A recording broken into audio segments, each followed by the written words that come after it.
Albi Casino, may kapalit na. Ganun nga lang daw kadali na palitan ka sa isang serye lalo na kapag pasaway at walang tiyaga sa mga eksena.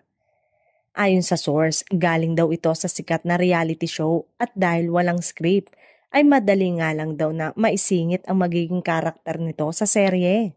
Maaalalang mahigpit na ipinagtutupad ni Coco Martin ang disiplina sa set ng primetime teleserye na FPJ Batang Quiapo.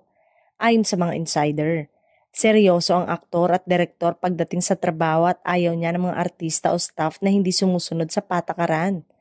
Trabaho ito, hindi laro. Ayon sa source na malapit sa production.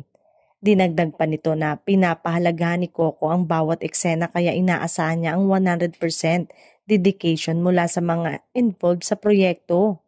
Kilala si Coco bilang hands-on sa lahat ng aspeto ng serye kaya hindi na nakapagtataka na gusto niyang panatilihin ng profesionalismo sa lahat ng oras. Marami na ring nagsabi na maayos ang working environment sa set basta't sumusunod ka sa mga alituntunin.